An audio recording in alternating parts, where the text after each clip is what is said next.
Good evening, YouTube. This is Tire Metalhead Weatherman. We've made it, you guys. It is Friday. It seems like the week, to me, it seemed like the week that would never end, but hey, I'm grateful we got there. Plenty to talk about here with this weekend forecast. We still have what some people are calling hogwash hurricane forecast models from the GFS, but we are not going to worry about that because it's our weekend forecast. So we have a bit going on in severe weather and snow, and I will get into all that in just a second here. Just taking a quick read up here, we have now an enhanced risk, or what was an enhanced risk, of severe storms around the Northeast. But these storms are just about out of the area at this point. The tornado watch that was issued there earlier is pretty much over. We have a little bit of ongoing severe weather in Michigan, but that looks like it is too exiting the area. Might have to watch Lake Michigan really closely because I do see a little bit of storms maybe refiring there, so I'm not sure if it's completely over or not. And then we have another area which is looking to potentially get a severe thunderstorm watch, possibly a little bit later around the southern plains.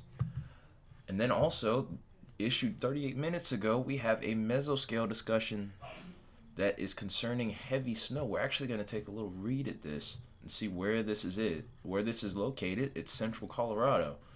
We did talk about there being a potential for heavy snow yesterday, and that has definitely definitely looks to be holding true and is coming to fruition.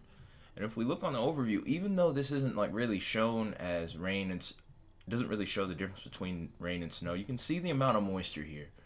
So it definitely there's definitely some truth to that.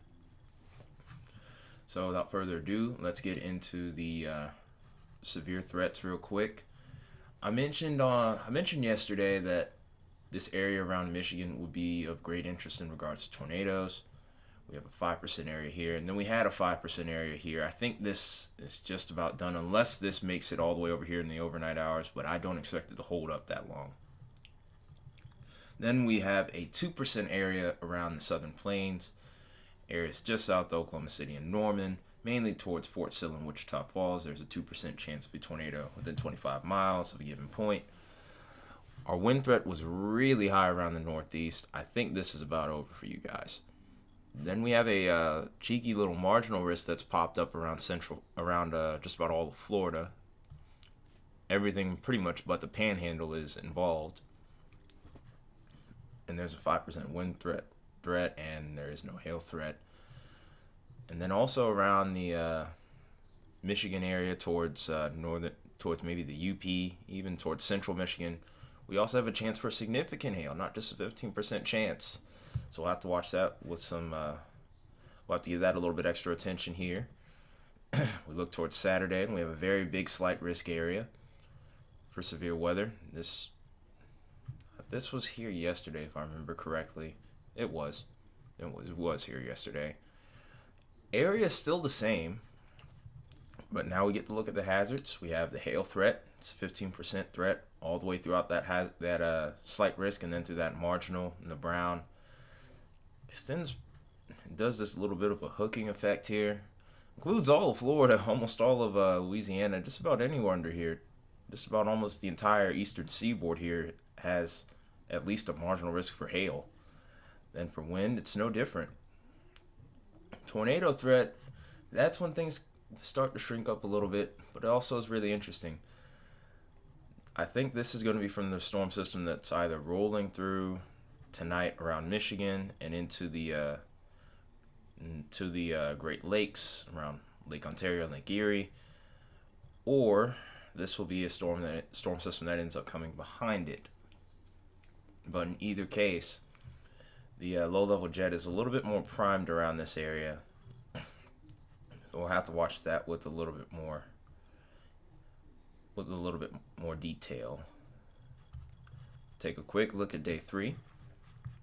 And we do now have we have a slight risk area around the Northeast, mainly for Maine, just north of the New England area for the most part, and then towards we're getting kind of close towards central New York. You guys might also be in play. You have a marginal risk around the Gulf states, mainly around Louisiana, Mississippi, and Alabama. Birmingham, you're in this as well. Jackson, Mississippi included. And then towards Alexandria, Louisiana, you're in play as well. There's no hazard type for this as of yet, but we'll take a look at all that in a moment. I had to open up an additional window for that one. Or, no, I don't. It's about time to update Chrome, by the way. Great. Hopefully this will go well. So we'll start this off by looking at what the radar could look like over the next couple of days. So we'll do a little bit of a slower loop here. Here's our low pressure that's causing a lot of trouble. That will be causing a lot of trouble around the southern plains, and it's causing a lot of snow around Colorado, especially towards central Colorado. Let's move this along. Here's our storm threat increasing around these areas into the evening and overnight hours.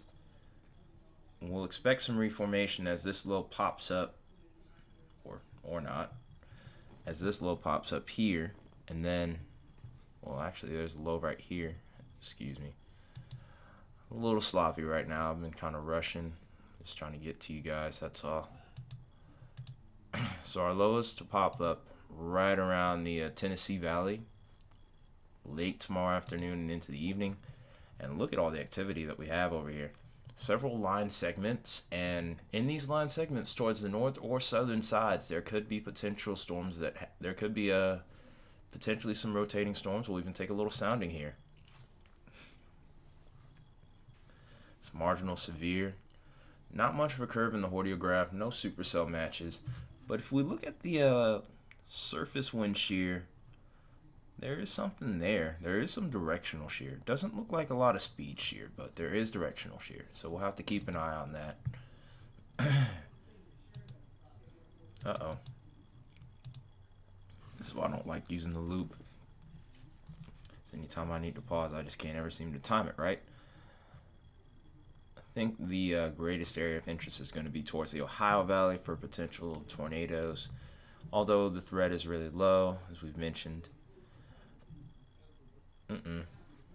Yep, it's definitely time to update Chrome, because that's when all this freezing up starts happening here. Then on Sunday morning, we expect a little bit of storms to pop up here. Into the afternoon, we have our low pressure here that forms up around the Great Lakes. Brings a little bit of severe weather in the evening hours, especially towards New England area and eastern New York.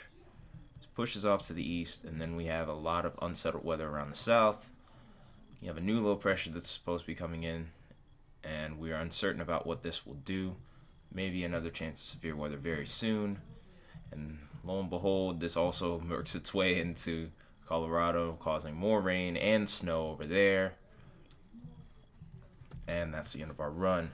Let's take a quick look at the temperatures, see what you guys are looking like for the weekend.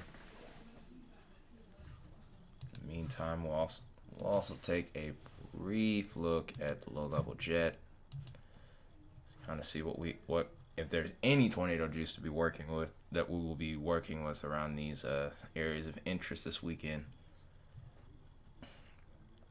You know what? For good measure, I'll even throw in a snow total for Colorado in a minute.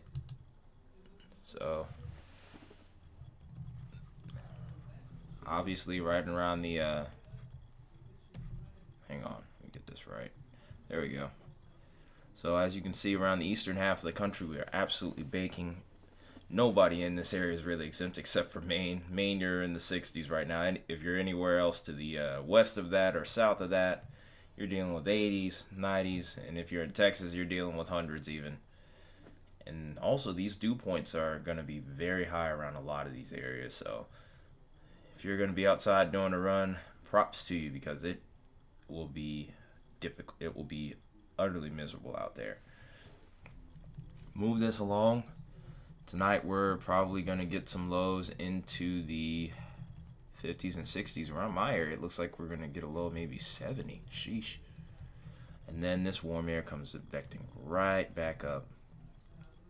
But these little areas right here, these are areas where we're expecting some thunderstorms where there's little breaks in these 80s and 90s. So you might get some temporary relief from this, but into the overnight hours, it just doesn't really seem to cool down as much. And then we look at this front starting to approach here, bringing the temperatures down a little bit on Sunday evening for some areas. But over towards the southeast, that ridge seems like it's holding up pretty well. It's going to be a hot weekend over towards the east. Now towards the west, it's a little bit different. We're actually going to be cooler than average. So basically anywhere behind this line, we're looking at 40s, 50s, and 60s. If you're over here in this area, if you're over here just west of central Nebraska, and areas to the south and east of it, unless you're in the southwest, you guys are honestly winning. And even towards the southwest, it looks like it's starting to cool down a bit, which is, well, spoke too soon. Or at least towards the eastern half of New Mexico where the wildfires have been. The heat seems to be starting to switch off a little bit. Be nice if we could get a little bit more relief around California and Arizona right now, because there's plenty of wildfires there as well. But we'll take it one day at a time.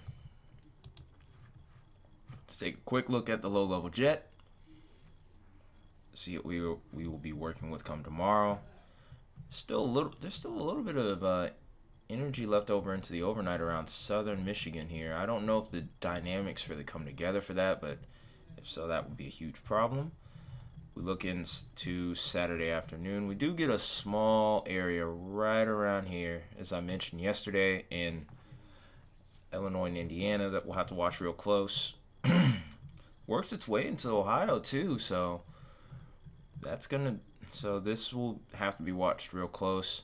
Then on Sunday, it looks like we do have a very limited amount of tornado juice, low-level jet energy where these storms are expected, and then a tiny bit around the South Carolina Georgia line here, and that's the end of our model run. We'll look at the total snowfall from the Cucchiera here, and that'll be it for us. I wonder how long the video is running. We're running at about 13 minutes. Run this real quick. Mainly I'm interested in Colorado. There's a few other areas around here that might get a little bit of snow. But yeah, the big winner here, without a shadow of a doubt, on totals, Colorado. We're getting some areas here where I had the cursor over. I was looking at about 21 inches, almost 2 feet of snow. Pretty impressive for a weekend storm. This is gonna most likely be in the higher elevations. And then this is pretty much where our snow stops. Might get a little bit around Wyoming and towards Montana. Also, this is towards the higher elevations. We might get a foot around here, maybe get to 14 inches. But that's really the end of our model run here. But yeah, we're covering just about everything for this time of year. It's not uncommon for May. It's pretty uncommon to see severe weather this far north normally. But hey, this is why we love the weather. But this is all I got for you guys tonight. I'll make a video tomorrow morning about the weather, or tomorrow afternoon, or early tomorrow afternoon. But until then, this has been Tired Metalhead Weatherman. I hope you guys have a good night and enjoy the weekend.